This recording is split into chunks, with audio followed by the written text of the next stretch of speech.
रायपुर से, जहां जेसीसीजे ने मरवाही चुनाव में बीजेपी को अपना समर्थन दे दिया है। जी हां, विधायक दल के नेता धर्मजीत सिंह ने अपना समर्थन दिया है। फैसले पर सहमत हुए जेसीसीजी पार्टी के अध्यक्ष अमित जोगी। मरवाही की जनता को सोशल मीडिया पर संबोधित कर कहा है, कांग्रेस को हराने के लिए वोट करने की अपील की है। रेणु जोगी ने भी बीजेपी के समर्थन पर सहमति जताई है। जनता कांग्रेस छत्तीसगढ़ ने भाजपा को चुनाव में समर्थन दिया है।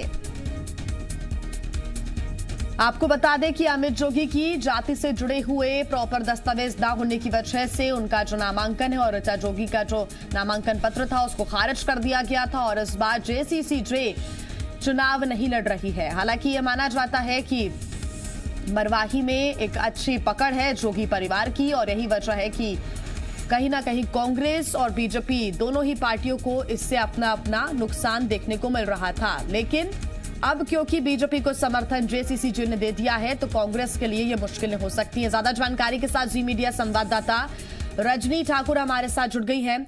रजनी, टीएस सिंहदेव कह रहे थे कि जो 72,000 वोट है जो कि पिछली बार अजीत जोगी को मिले थे वो बटेंगे, लेकिन अब ऐसा लग रहा है कि समर्थन देने के बाद बीजेपी को इससे नुकसान नहीं बल्कि बड़ा फायदा होने जा रहा है, जबकि कांग्रेस को थोड़ा सा नुकसान हो सकता है यहाँ पर। जी बिल्कुल, जिस तरीके से जेसीसीजे ने भाजपा को समर्थन दिया है ये घटना बड़ी जरूर है लेकिन अप्रत्याशित नहीं है, क्योंकि पहले से ही ये कहा जा रहा था, कांग्रेस की तरफ से आरोप भी लगाए जा रहे थे कि जेसीसीजे की न्याय यात्रा भाजपा को फायदा पहुंचाने के लिए है। कल मरवाही के मंच पर जब पूर्व मुख्यमंत्री डॉक्टर रमन सिंह मौजूद थे, जेसीसीजे के नेता प्रतिपक्ष धर्मजीत सिंह मौजूद थे और वहीं से उन्होंने भाजपा को समर्थन देने की घोषणा की। उसके बाद पूरी तस्वीर जो है अब बदल चुकी है। पहले मुकाबला सीधे सीधे कांग्रेस और भाजपा के बीच नजर आ रहा था और कहीं ना कहीं कांग्रेस की परंपरागत सीट भी रही है मरवाही, ऐसे में कांग्रेस का पलड़ा भी भारी नजर आ रहा था। पर अब समीकरण बदल गए हैं। आज चुनाव प्रचार का आखिरी दिन है और ठीक एक दिन पहले जिस तरीके से भाजपा को जेसीसीजे ने समर्थन दिया है, कांग्रेस के लिए मुश्किलें बढ़ सकती हैं और वोट बढ़ सकती है। रजनी, इसमें ये देखना बेहद दिलचस्प होगा कि कांग्रेस की क्या प्रतिक्रिया रहती है, क्योंकि कांग्रेस लगातार शुरुआत से कहती आई है कि जेसीसीजे बीजेपी की बी टीम की तरह ही काम कर रही है और यही वजह है कि कांग्रेस अब हमलावर जरूर होगी। हालांकि थोड़ा बहुत नुकसान उठाना पड़ सकता है, लेकिन तीखी प्रतिक्रिया रहेगी कांग्रेस की इसको लेकर।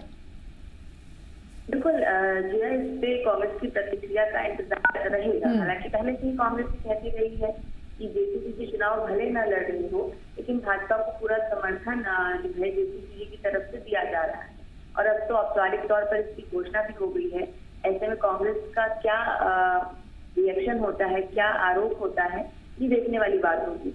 जब उम्मीदवारों की घोषणा नहीं हुई थी उस समय भी ये चर्चा चली थी सियासी गलियारों में कि जेसीसीजे और भाजपा साथ मिलकर चुनाव लड़ सकते हैं, क्योंकि अमित जोगी के जाति का प्रकरण, ऋचा जोगी के जाति का प्रकरण उस समय चल ही रहा था।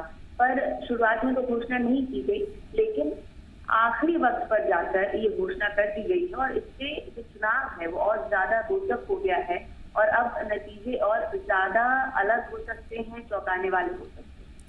बिल्कुल रजनी, बहुत धन्यवाद आपका तमाम जानकारी के लिए। तो इसका नतीजों पर, चुनाव पर क्या असर पड़ता है ये देखना होगा, लेकिन ये जरूर कयास लगाए जा रहे हैं कि कांग्रेस को इससे थोड़ा नुकसान उठाना पड़ सकता है या फिर उसके सामने मुश्किलें बढ़ सकती हैं, लेकिन इससे फायदा बीजेपी को क्या होता है ये नतीजे बताएंगे।